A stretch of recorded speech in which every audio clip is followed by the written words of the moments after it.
Kembali sampai Indonesia Malam, Saudara, desakan kepada Prabowo Subianto untuk kembali maju di Pilpres 2024 menguat di Kongres Luar Biasa Partai Gerindra.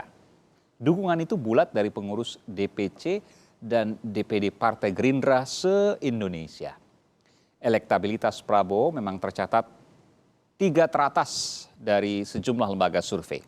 Dari Carta Politika, Prabowo 17,5%, disusul Ganjar Pranowo 15% di posisi kedua, Prabowo tadi di posisi pertama, dan kemudian Anies Baswedan 15%, berbeda tipis dengan Ganjar Pranowo.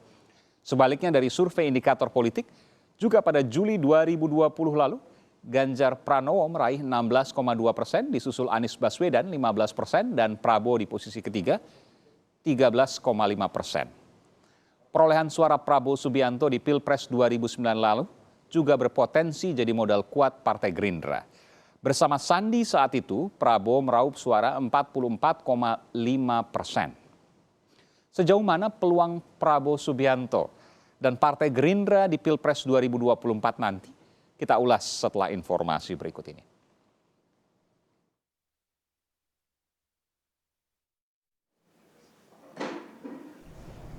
Prabowo Subianto kembali memimpin Partai Gerindra sebagai Ketua Umum dan Ketua Dewan Pembina hingga 5 tahun ke depan. Ratusan pengurus DPC, DPD hingga DPP Gerindra juga menyuarakan dukungan agar Prabowo maju di Pilpres 2024 dalam Kongres Luar Biasa di Hambalang, Bogor, Jawa Barat. Sekjen Partai Gerindra Ahmad Musani membenarkan dukungan itu dan akan dibahas menjelang Pilpres 2024 nanti. Terhadap permintaan yang terakhir ini tentang majunya beliau menjadi calon presiden di tahun 2024, Pak Prabowo tadi di hadapan KLP mengatakan bahwa tentang hal tersebut akan diputuskan 1 tahun atau 1,5 tahun sebelum pemilihan presiden. Beliau akan berkonsentrasi terhadap penataan kelembagaan partai, beliau akan berkonsentrasi terhadap tugas yang diberikan oleh presiden sebagai Menteri Pertahanan, dan beliau akan berkonsentrasi terhadap kerja-kerja politik lainnya. Atas dukungan Prabowo kembali maju di Pilpres 2024 ditanggapi berbeda persaudaraan alumni 212.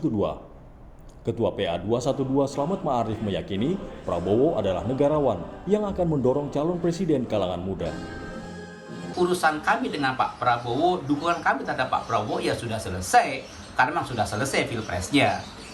Dan ke depan saya pikir jika Pak Prabowo seorang negarawan dan memiliki etika politik, pasti tidak akan menutup pintu untuk generasi muda memimpin bangsa ini. Saya yakin beliau akan membuka ruang yang lebar untuk generasi muda, anak-anak bangsa yang masih muda untuk memimpin negeri ini. Karena kami yakin bahwa banyak betul generasi muda yang punya potensi, punya keahlian, punya jiwa kepemimpinan untuk memimpin bangsa dan negara ini.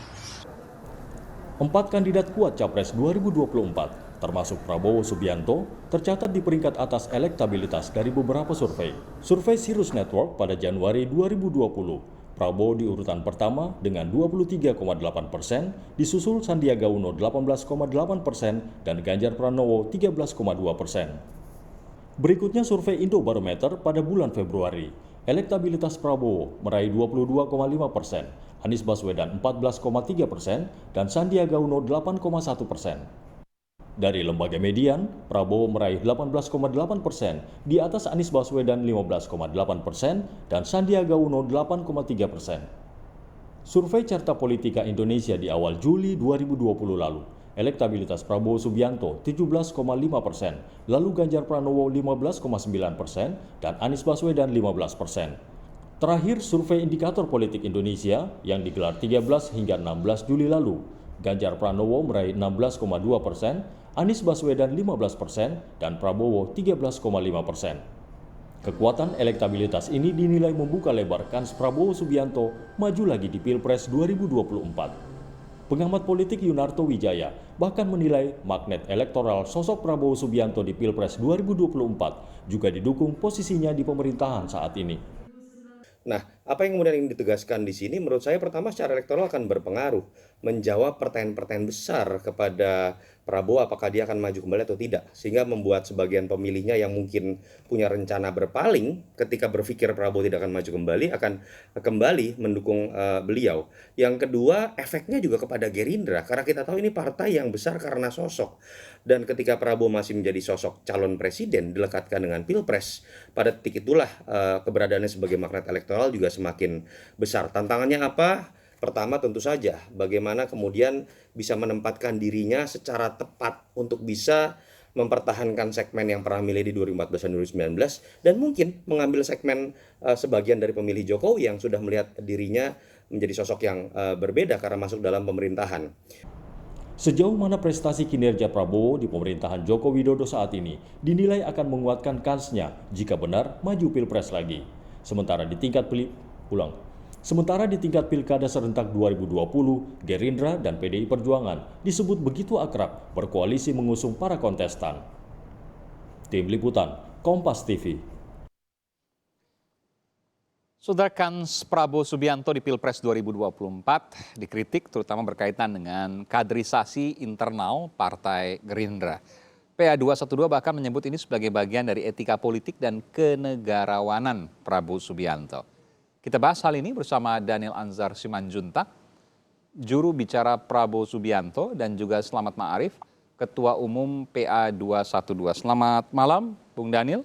Selamat malam, Mas Aiman. Iya, Assalamualaikum. Waalaikumsalam warahmatullahi wabarakatuh. Kita masih menunggu Bung Selamat Ma'arif. Saya ingin bertanya pada Anda, tentu saya tahu jawaban Anda ketika saya bertanya bahwa Pak Prabowo apakah bersiap untuk 2024, pasti jawabannya tidak. Tapi ketika saya tanyakan bahwa Pak Prabowo dianggap sudah selesai oleh sejumlah kalangan sehingga tidak seharusnya maju di 2024, maka jawaban Anda adalah?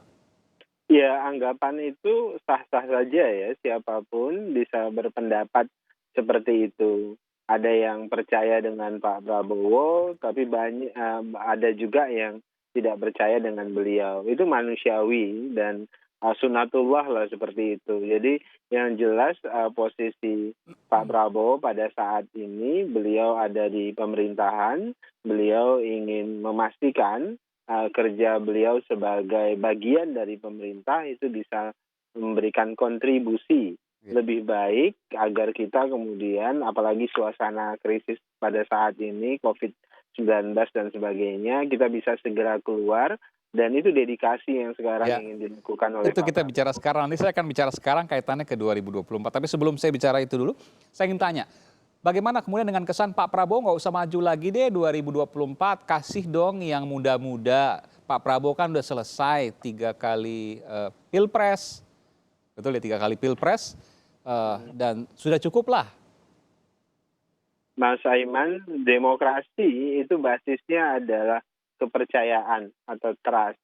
Sampai dengan detik ini, kenapa kemudian Pak Prabowo kembali menjadi Ketua Umum Gerindra juga berangkat dari kepercayaan tersebut. Kan ada yang menyebutkan, oh Gerindra tidak punya kader yang lain dan sebagainya. Kita punya banyak kader ya, nama-nama kader yang punya kapasitas, kompetensi, kemudian integritas dan sebagainya. Tapi kemudian grassroots Partai Gerindra itu masih percaya dengan kepemimpinan Pak Prabowo dan memang menginginkan beliau tetap memimpin Partai Gerindra agar kemudian bisa berkontribusi lebih besar buat kepentingan bangsa dan negara. Itu pertama. Kemudian kedua, Mas Aiman, tantangan Partai Gerindra dan Pak Prabowo pada saat ini kan berbeda dengan tantangan 10 tahun yang lalu. 10 tahun misalnya Partai Gerindra berpengalaman menjadi oposisi. Nah, saat ini Partai Gerindra sedang memposisikan diri sebagai bagian dari pemerintah. Nah, ini tentu tantangan sendiri dan membutuhkan pembuktian. Jadi oleh sebab itulah kemudian Pak Prabowo menyampaikan kepada seluruh kader Gerindra, mari kemudian kita total bekerja untuk kepentingan kepentingan bangsa dan negara agar kemudian pemerintahan ini 5 tahun ke depan itu bisa membuat perubahan-perubahan yang signifikan dengan adanya Pak Prabowo di dalam dan Partai Gerindra di dalam. Oke, saya tanya, tapi jawabnya singkat saja, Bung Daniel. Nanti kalau panjang saya berikan kesempatan di lain segmen. Tapi saya ingin tanya dulu, apakah Pak Prabowo saat ini bekerja sama sekali kemudian tidak ada niatan untuk 2024? Saat ini niatan Pak Prabowo ingin berkontribusi untuk kepentingan bangsa dan negara. Beliau ingin memastikan pertahanan Republik Indonesia itu jauh lebih baik, itu saja. Apakah ada investasi untuk 2024 atau tidak? Kita tanyakan ke Bung Slamet Ma'arif. Selamat malam, Assalamualaikum Bung Slamet. Iya, Bung Slamet, Anda katakan Pak Prabowo ini sudah selesai. Apa artinya? Ya, kan begini, dukungan kita terhadap Pak Prabowo dan Mas Sandiaga Uno kan berdasarkan hasil Istimewa Ulama 1 dan 2 keterkaitan dengan Capres dan Cawapres di 2019. Ajang Pilpres 2019 kan sudah selesai, maka urusan kami dengan Pak Prabowo ya sudah selesai juga, ya kan? Urusannya dengan Pak Prabowo sudah selesai atau Pak Prabowo sudah selesai? Nggak usah maju lagi lah Pak Prabowo di 2024, kurang lebih seperti itu. Jadi pertama, urusan dengan Pak Prabowo sudah selesai karena Pilpresnya sudah selesai.